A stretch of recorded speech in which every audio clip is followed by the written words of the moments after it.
నమస్తే, welcome to HCV news bulletin లో ముందుగా హెడ్లైన్స్ చూద్దాం. దళిత యువకులను విచక్షణారహితంగా చట్టాన్ని చేతుల్లోకి తీసుకుని సీఐలు హింసించడం అమానుషం. మాజీ ఎంపీ జీవి హర్షకుమార్. ఓంకార ఆశ్రమంలో నెల 31వ తేదీ వరకు విగ్రహ ప్రతిష్ట, ధ్వజస్తంభ ప్రతిష్ట పూజలకు శ్రీకారం. ఆలయ ఈవో అవుతు శ్రీనివాసరెడ్డి. దళిత యువకుల్ని హింసించిన సీఐలపై మానవ హక్కుల సంఘం సుమోటోగా కేసు నమోదు చేయాలి. హైకోర్టు న్యాయవాదులు. రాష్ట్రంలోని అన్ని జిల్లాల్లోనూ దళిత క్రిస్టియన్లపై ఓ పథకం ప్రకారం ఎజెండా ఏర్పాటు చేసుకుని పోలీసులు దాడులు చేస్తున్నారని మాజీ ఎంపీ హర్షకుమార్ ఆరోపించారు. పోలీస్ కానిస్టేబుల్ చిరంజీవిపై దాడి చేసిన నిందితులను 2 టౌన్ 3 టౌన్ సీఐలు బహిరంగ ప్రదేశంలో చట్టాన్ని చేతిలోకి తీసుకుని లాఠీలు జిలిపించిన వీడియో వైరల్ అయిన నేపథ్యంలో మాజీ ఎంపీ హర్షకుమార్ గురువారం తెనాలి ఐతనగర్ కు వచ్చి దోమ రాకేష్, షేక్ బాబులాల్, చేబ్రోలు విక్టర్ కుటుంబ సభ్యుల్ని కలిసి పరామర్శించారు. అనంతరం మాజీ ఎంపీ హర్షకుమార్ మీడియాతో మాట్లాడుతూ రాష్ట్ర వ్యాప్తంగా దళిత క్రిస్టియన్లపై ఉద్దేశపూర్వకంగా పోలీసుల ద్వారా దాడులు చేస్తున్నారని ఆరోపించారు. సీఐలను సమర్థిస్తున్న జిల్లా ఎస్పీ సతీష్ కుమార్ పై మాజీ ఎంపీ హర్షకుమార్ పలు ఆరోపణలు చేశారు. జిల్లాలో పెమ్మసాని చంద్రశేఖర్, నాదెండ్ల మనోహర్ ఏం చెబితే అనుసరిస్తున్నారని జిల్లా ఎస్పీ సతీష్ కుమార్ పై ఆరోపణ చేశారు. ప్రవీణ్ పగడాలది కూడా హత్యనని, తన దగ్గర ఆధారాలు ఉన్నాయని, దమ్ముంటే పోలీసులు అరెస్టు చేయాలని సవాల్ విసిరారు. పోలీసులు చట్టాన్ని చేతుల్లోకి తీసుకుంటే ఇక కోర్టులు ఎందుకని ప్రశ్నించారు. రాష్ట్ర ప్రభుత్వం పైన, పోలీసు అధికారులపైన మాజీ ఎంపీ హర్షకుమార్ తమదైన శైలిలో విమర్శలు గుప్పించారు. 2 సీఐలను సస్పెండ్ చేసి కేసు నమోదు చేసి జైలుకు పంపాలని, లేని పక్షంలో చలో తెనాలికి పిలుపునిస్తామని హర్షకుమార్ హెచ్చరించారు. తెనాలిలో ఆ 2 సీఐలు కానిస్టేబుల్స్ ను ఏజెంట్లుగా పెట్టి గంజాయి అమ్మిస్తున్నారంటూ ఆరోపించారు. మాల మహానాడు రాష్ట్ర అధ్యక్షులు కిషోర్ మాట్లాడుతూ అమాయకులను దళిత యువకులతో గంజాయి అమ్మించారని అన్నారు. పోలీసులు కేసు నమోదు చేయడం వరకే వారి పని అని, చట్టాన్ని వారి చేతుల్లోకి తీసుకుని విచక్షణారహితంగా కొట్టడం అమానుషమన్నారు. నీకు సిగ్గుంటే ఈ పాటికి పోలీసులు సస్పెండ్ చేయాలి, వాళ్ళని అరెస్ట్ చేయించాలి. బాధ్యత కలిగిన ఆఫీసర్ హోదాలో ఉన్నావు ఎస్పీ మిస్టర్ సతీష్. చట్టం న్యాయం కాదు. నీకు పెమ్మసాని చంద్రశేఖరును, నాదెండ్ల మనోహర్ వీళ్ళిద్దరూ ఏం చెప్తే వాళ్ళే నీకు చట్టం. ఎస్సీలను అణిచేయాలన్నారు కాబట్టి వాళ్ళు చెప్పినట్టుగా ఎస్సీలని, దళితులను అణిచేయడానికి మొన్న అంబేద్కర్ విగ్రహం విషయంలోనూ అలాగే చేశారు. ఈ రోజు అంత దారుణంగా కొట్టి ఆ కుర్రోళ్ళని జైల్లో పెట్టారంటే ముగ్గురిని, అసలు చట్టం ఎక్కడుంది, న్యాయం ఎక్కడుంది? న్యాయస్థానాలు మూసేయండి, జిల్లా కోర్టులు, మేజిస్ట్రేట్ కోర్టులు అన్నీ మూసేయండి. మీరే శిక్షలు మొదలు చేసేస్తే ఇంక కోర్టులు ఎందుకు? ఈ మధ్య పోలీస్ డిపార్ట్మెంట్ కి రౌడీ మామూలు ఎక్కువైపోయింది. ముగ్గురు కుర్రోళ్ళని రౌడీ మామూలు ఆడడానికి వెళ్ళాడు కానిస్టేబుల్. ఇంతకుముందు కేసులు కూడా ఉన్నాయి కాబట్టి కేసులు ఉన్న ప్రతి ఒడు రౌడీ మామూలు ఇవ్వాలి. వాళ్ళు ఇవ్వన్నారు, డబ్బులు లేవు, ఇవ్వమో ఇక్కడి నుంచి అన్నారు.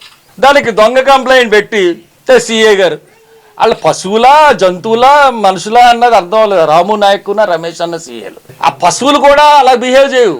ఇద్దరికి అసలు సిగ్గు లజ్జ ఉన్నాయా? ఒకటి ఎవరికన్నా మీకు అలా కొడతారా? హీరోలు అనుకుంటున్నారా? ఒక్కసారి చట్టాన్ని అలా పక్కకు పెట్టితే మిమ్మల్ని అదే దారుణంగా కొట్టగలం. పెద్ద విషయం కాదు. పిచ్చి పిచ్చి ఆశలు ఎత్తున్నారు ఒకడు. వాళ్ళకి ఎస్పీ గారు సపోర్ట్. మానవ హక్కులు కమిషన్ ఇన్వాల్వ్ అవుతుంది, ఎస్పీ మీద ప్రాబ్లం వస్తుందని నువ్వు ఆలోచించుకున్నావా? SC/ST commission, minorities commission involve అవుతాయి దీంట్లో. ఈ రోజు ఇంత బాధగా మాట్లాడుతున్నాను, గుండె తట్టుకోలేక మాట్లాడుతున్నాను. అసలు కొట్టే హక్కు పోలీసులకు ఎవరిచ్చారు? రోడ్డు మీదకి, నడి రోడ్డు మీదకి తీసుకొచ్చి కొడతారా? ఎంత ధైర్యం! అలా ఏమైనా గంజాయి అమ్మితే పట్టుకున్నారా? లేదా పోలీసులు కొట్టారా? పోలీసులు కొడితే పోలీసుల MLC సర్టిఫికెట్ అది. రౌడీ మామూలు అడిగితే ఇవ్వలేనందుకు కొట్టడం అంటే ఇంకేమనాలి? ప్రభుత్వం, ఈ తెలుగుదేశం ప్రభుత్వం ఎంతో ఘనంగా మహానాడులు జరుపుకుంటుంది. కోవిడ్ రూల్స్ ఇచ్చారు. డైరెక్టరేట్ మెడికల్ హెల్త్ సభలు, సమావేశాలు నిర్వహించకూడదని హర్షకుమార్ సభ పెట్టాడని. మహానాడు అనౌన్స్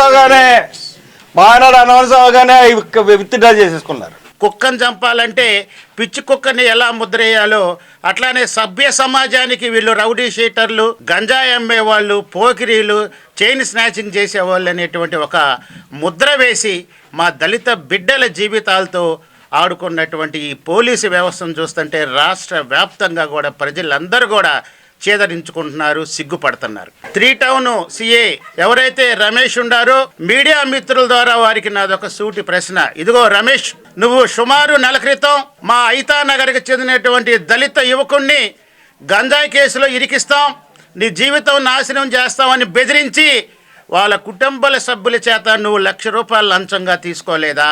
మేము మా రాజ్యాంగం సాక్షిగా ప్రమాణం చేస్తాం, నువ్వు ఏ మత గ్రంథం సాక్షిగా ప్రమాణం చేస్తావో నిరూపించు. దానికి సంబంధించిన ఆధారాలు, వీడియో క్లిప్పింగ్లు, వాయిస్ అన్నీ మా దగ్గర ఉన్నాయి. త్వరలోనే మీడియా ముందుకు వస్తాం. ఈరోజు గంజాయి వ్యవస్థని పోషిస్తుంది ఈ తెనాలి 3 టౌన్ 2 టౌన్ పోలీసులు. నెలవారీ మామూలు రాలేదని మా దళిత బిడ్డల జీవితాలతో ఆడుకుంటారా? ఖబర్దార్. అంబేద్కర్ వారసులు జోలికొస్తే పరిణామాలు ఎట్లా ఉంటాయో మీరే చూడండి. ఇదే సందర్భంగా ఈ రాష్ట్ర డీజీపీ గారికి మేము ఒక విజ్ఞప్తి చేస్తున్నామయ్యా. పోలీసు వ్యవస్థ మీద మొన్న సంఘటన తర్వాత ఎవరికి నమ్మకం లేదు, విశ్వాసం లేదు. తిరిగి ఆ విశ్వాసాన్ని, నమ్మకాన్ని మీరు సంపాదించాలంటే ఇమ్మీడియట్గా సస్పెన్షన్ కాదు, వాళ్ళని విధుల నుంచి శాశ్వతంగా తొలగించండి. వీళ్ళల్లో ఎవరైతే నాన్ ఎస్సీస్ ఉండారో వాళ్ళ మీద అట్రాసిటీ యాక్ట్ కట్టి వెంటనే రిమాండ్కి పంపించండి. ఈ విషయమై మా లాయర్లతో త్వరలోనే హైకోర్టులో పిల్లేయటానికి మేమందరం సిద్ధంగా ఉన్నామని చెప్పి ఈ సందర్భంగా తెలియజేస్తున్నాను. Thank you. జై భీమ్.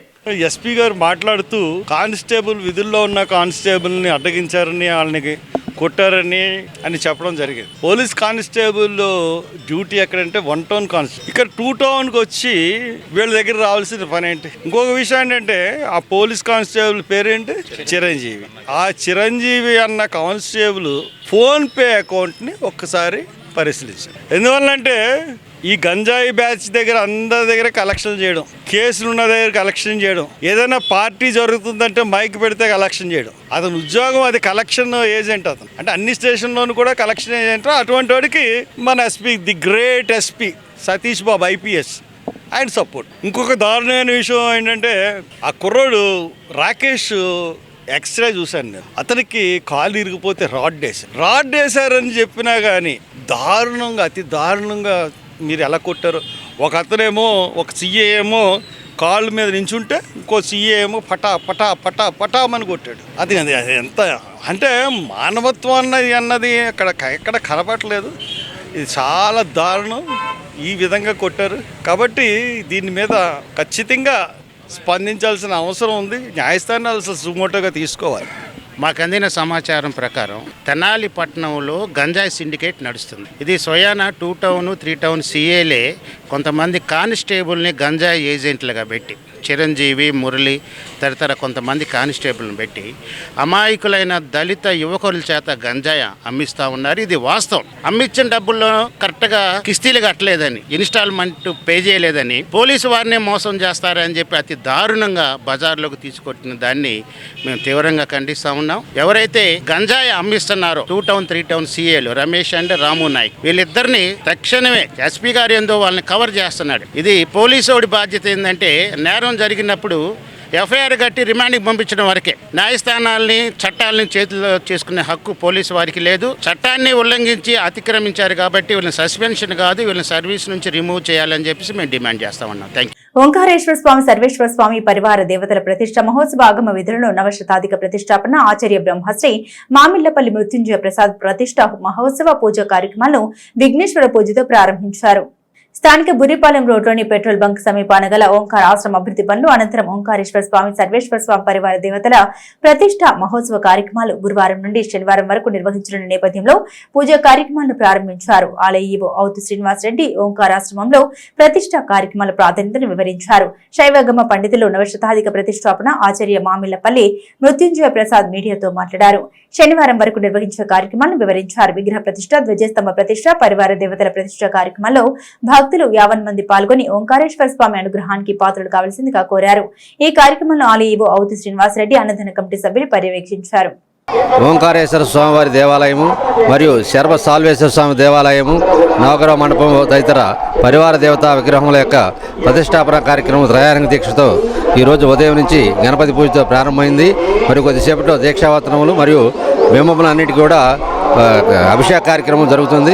ఈ కార్యక్రమంలో భాగంగా సాయంత్రం ధ్వజస్తంభము మన పురవీధుల్లో శివాజీ చౌక్ దాకా గ్రామోత్సవం నిర్వహించడం జరుగుతుంది. ఈ కార్యక్రమంలో కూడా భక్తులందరూ పాల్గొని శ్రీ స్వామివారి కృప పాత్రలు కావాల్సిందిగా కోరుచున్నాము. అదేవిధంగా 31వ తారీఖున ఉదయం 8:19 శ్రీ స్వామివారి యొక్క బ్రహ్మ శిఖర ధ్వజ ప్రతిష్టా మహోత్సవ కార్యక్రమాన్ని జరుగుతుంది. ఈ తదనంతరం 11 గంటలకు అన్నప్రసాద వితరణ కూడా జరుగుతుంది. ఈ కార్యక్రమాలన్నింటినీ కూడా భక్తులందరూ విశేషంగా పాల్గొని శ్రీ స్వామివారిని దర్శించి వారి కృపకు పాత్రలు కావాల్సిందిగా కోరుచున్నాం. ఈరోజు యాగశాల ప్రవేశం చేసి ఉన్నాం. సాయంత్రం అగ్ని ప్రతిష్టాపన, అంకురారోపణ అనేటువంటి కార్యక్రమములు, ధ్వజారోహణ అనేటువంటి కార్యక్రమం జరుగుతుంది. రేపు వాస్తు పూజలు, మరి జలాధివాసం అనేటువంటి విశేషంగా కూడా ప్రజలందరూ వచ్చి స్వామివార్లకు స్వయంగా తమ తమ ఇండ్ల నుండి బిందెలతో తీసుకువచ్చి స్వయంగా అభిషేకం చేసుకునేటువంటి అవకాశం 11 గంటలకి మా ఈవో గారు కల్పించారు. అదేవిధంగా సాయంత్రం ధాన్యాదివాసం, అలాగే ఈ రాత్రి పంచశయ్యాధివాసం అనేటువంటి కార్యక్రమములన్నీ కూడా ఉన్నాయి. రేపు ఉదయం 8:19 ధ్వజస్తంభము, ఓంకారేశ్వర స్వామి, సర్వేశ్వర స్వామి మొదలైనటువంటి పరివార దేవతలందరూ కూడా ప్రతిష్ఠ జరుగుతుంది. ఈ కార్యక్రమములందరూ కూడా దర్శించి స్వామివారి యొక్క కృపా కటాక్ష వీక్షణములకు పాత్రులై తీర్థప్రసాదములు స్వీకరించి భక్తులందరూ కూడా విచ్చేసి వారి యొక్క స్వామివారి యొక్క ఆశీర్వాదం పొందవలసిందిగా మేము మరీ కోరుతూ ఉన్నాం.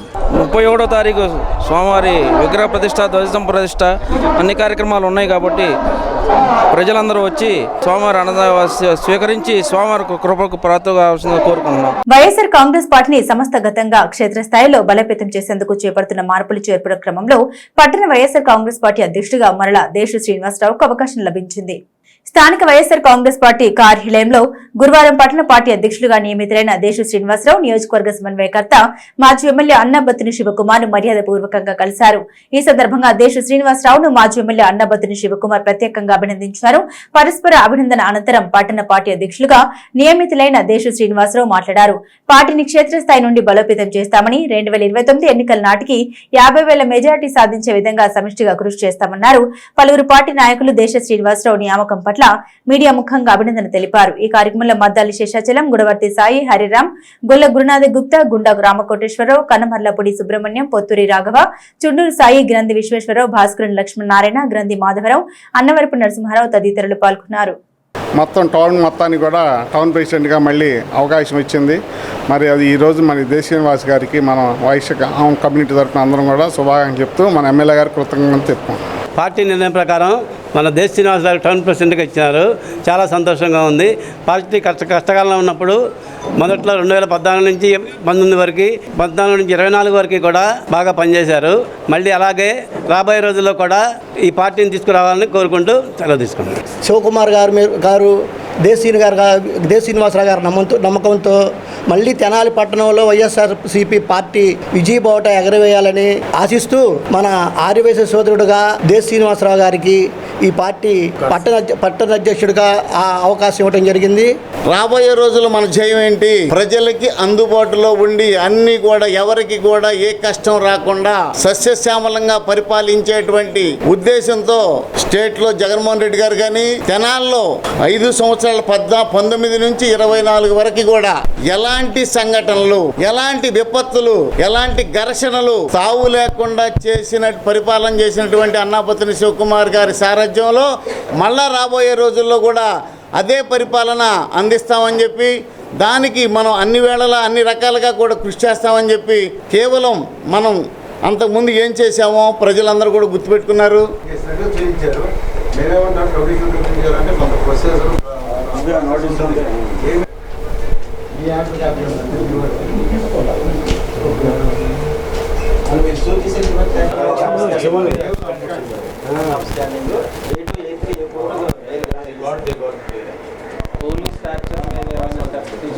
చట్టాన్ని సక్రమంగా అమలు చేయాల్సిన పోలీసులు ఇందుకు భిన్నంగా తెనాలిలో చట్టాన్ని అతిక్రమించారని హైకోర్టు న్యాయవాది యుడి జై భీమారావు అన్నారు. పౌర హక్కుల సంఘం నేతలతో కలిసి హైకోర్టు న్యాయవాదులు తెనాలి ఘటనపై గురువారం బాధిత కుటుంబ సభ్యులను కలిసి వారి ద్వారా వివరాలు తెలుసుకున్నారు.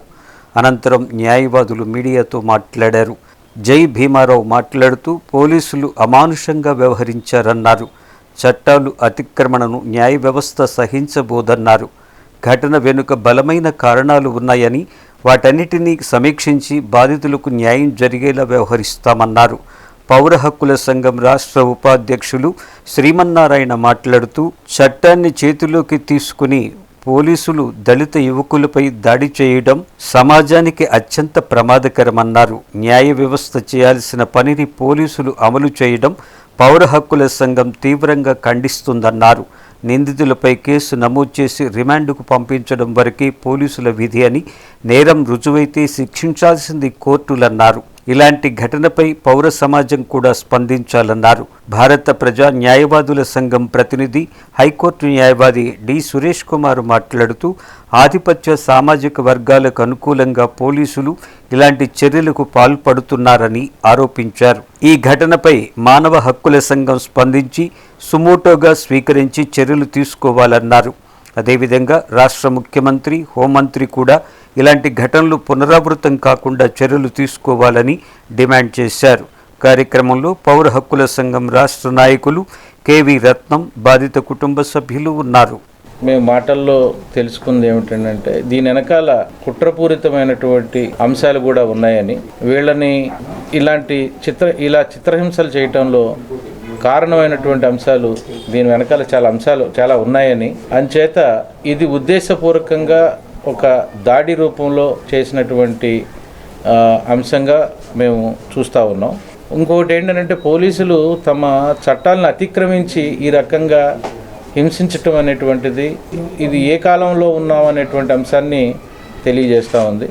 ప్రభుత్వం కానీ పోలీస్ అధికారులు కానీ, పైగా కొన్ని సందర్భాల్లో బయట నుంచి వచ్చేటువంటి కొన్ని సందర్భాలు అధికారులు ఇస్తున్నటువంటి స్టేట్మెంట్స్లో కూడా కొట్టామనేటువంటిది నిర్లజ్జగా నిస్సిగ్గుగా ఒప్పుకుంటూ ఉన్నారు. ఈ ఒక ప్రజాస్వామిక దేశంలో ఉన్నామా లేకపోతే ఒక పోలీస్ రాష్ట్రంలో ఉన్నామా అనేటువంటి ప్రశ్నలు లేవనెత్తుతూ ఉన్నాయి. ఈ బాధితులు కనుక ముందుకు వెళ్ళే పరిస్థితి వస్తే దీన్ని హైకోర్టు ఇంకా వేరే న్యాయ వ్యవస్థలో ఉండేటువంటి న్యాయ వ్యవస్థలో వీళ్ళకి ఏ రకంగా న్యాయం చేయగలమనే అంశాలని చర్చించి ముందుకి తీసుకెళ్తామని తెలియజేస్తూ ఉన్నాం. 5 సంవత్సరాల పాటు ఈ గ్రామంలో ఉన్నటువంటి దామా రాకేష్ అనేటటువంటి యువకుడు ఈ మధ్యన వచ్చి అక్కడ సెంటర్లో కూర్చుంటే అతను కూడా తీసుకుపోయి ఈ కేసులో ఇరికించడం. మరి పోలీసు వ్యవస్థ వాళ్ళ విధి వాళ్ళు నిర్వర్తించకుండా మరి విధి దాటి తన పరిధి దాటి చేసేటటువంటి ఈ పనులు పౌరులను హింసించడం అనేటటువంటిది ఏదైతే ఉందో దాన్ని పౌర హక్కుల సంఘం తీవ్రంగా ఖండిస్తుంది. హింస లేకుండా శాంతి భద్రతలను కాపాడాల్సినటువంటి వ్యక్తులు డిపార్ట్మెంటు నడి రోడ్డు మీద మరి 3 యువకుల్ని పడుకోబెట్టి లాఠీలతో విచక్షణారహితంగా కొట్టినటువంటి దృశ్యాలు మన సోషల్ మీడియాలో వైరల్ అయింది. వాళ్ళకి ఏ ధైర్యంతో ఈ పని చేశారు? న్యాయ వ్యవస్థలు స్పందించవనా? అధికార పార్టీ అన్నం ఉందనా? లేదా ప్రతిపక్షాల అన్నం ఉందనా? పౌర సమాజంలో ఉన్న ప్రతి సామాజిక వర్గం కూడా స్పందించి పోలీసులు చేస్తున్నటువంటి ఈ అకృత్యాలను, అరాచకాలను తీవ్రంగా వ్యతిరేకించాలని పౌర హక్కుల సంఘంగా విజ్ఞప్తి చేస్తున్నాం. శిక్షించడం అనేది న్యాయస్థానాల్లో న్యాయమూర్తులు చేస్తారు, జడ్జిలు చేస్తారు. పోలీసులుగా చేయాల్సింది అది వేరే వ్యవస్థ ఉంది. దానికోసం ఇంకా జరగలే. వీళ్ళు ఇప్పటికీ నిందితులే. వాళ్ళ మీద ఉన్న పాత కేసుల్లో దాదాపు 9 కేసుల్లో వాళ్ళు అక్విటల్ అయి ఉన్నారు. ఉన్న ఇంకో 2-3 కేసుల్లో ఇప్పుడు ఇవన్నీ తప్పించుకోవడం కోసంగా పెట్టిన తప్పుడు కేసుల్లో ఇంకా నిందితులే వాళ్ళు. అటువంటి వారిని బహిరంగంగా నడి రోడ్డు మీద తీసుకొచ్చి ప్రజలందరూ చూస్తుండగా ఈ రకంగా శిక్షించడం అంటే మనం ఏ రోజుల్లో ఎక్కడున్నాం? ఈ తక్షణం ఆ పోలీసుల మీద వాళ్ళ ఉన్నతాధికారులు చర్యలు తీసుకోవాలి. వాళ్ళు తీసుకునే స్థానంలో ఆ ఉన్నతాధికారులతో సహా ఈ రాష్ట్ర ప్రభుత్వ హోంమంత్రి తీసుకోవాలి. ఇది కూడా జరిగిన పక్షంలో హ్యూమన్ రైట్స్ కమిషన్ ఉన్నది, మానవ హక్కుల సంస్థ రాష్ట్రంలో ఉంది, దేశంలో ఉంది.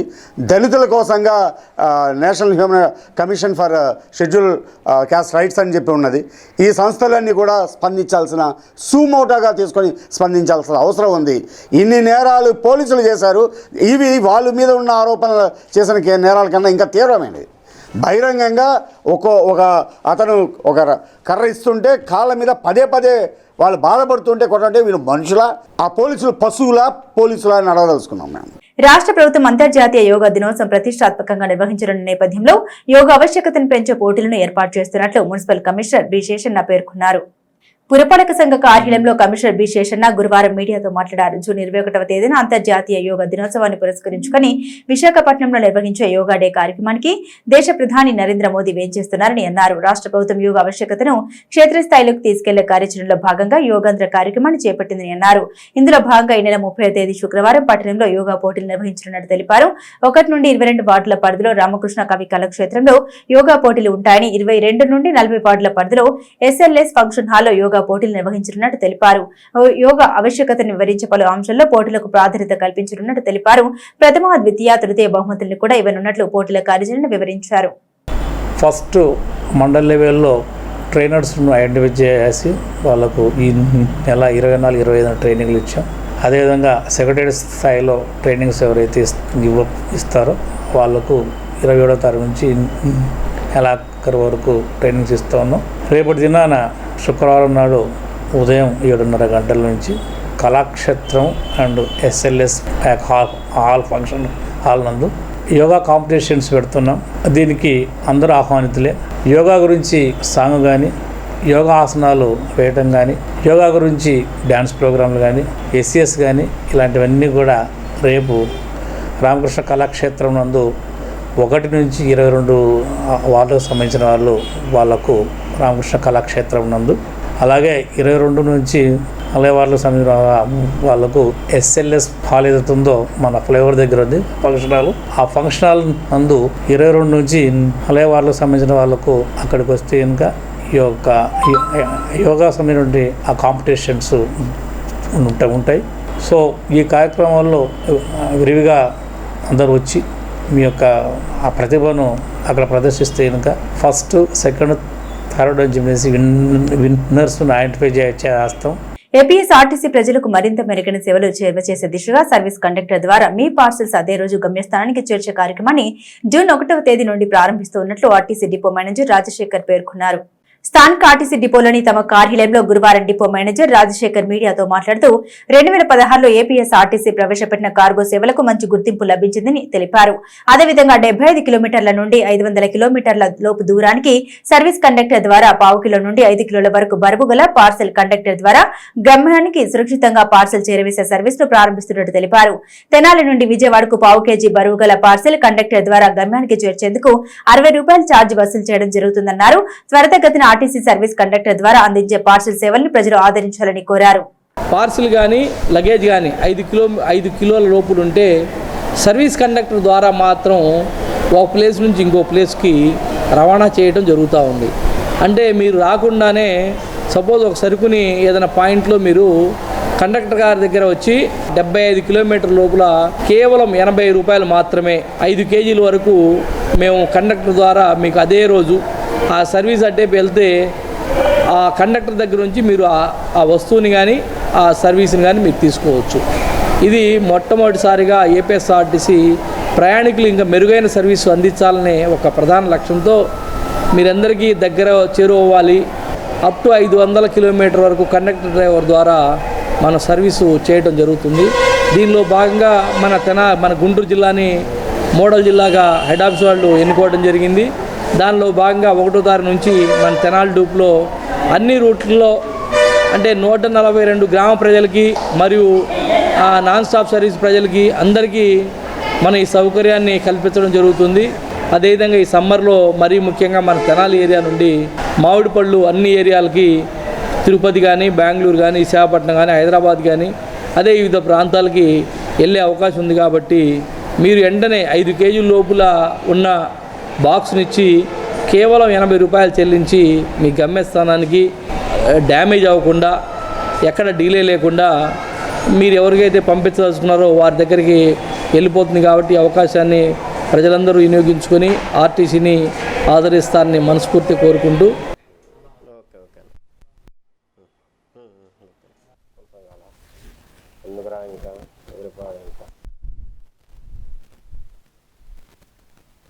మెప్మా స్టాల్స్ ద్వారా లభించే ప్రయోజనకరమైన వస్తువులను, తినుబండారాలను ప్రజలు కొనుగోలు చేసి వారిని ప్రోత్సహించాలని మున్సిపల్ కమిషనర్ బి శేషన్న పేర్కొన్నారు. గురువారం మున్సిపల్ కార్యాలయంలోని తమ ఛాంబర్లో ఏర్పాటు చేసిన సమావేశంలో కమిషనర్ బి శేషన్న మాట్లాడుతూ మెప్మా స్టాల్స్ మున్సిపల్ కార్యాలయం ఎదుట శుక్ర, శనివారములు నిర్వహించనున్నట్లు తెలిపారు.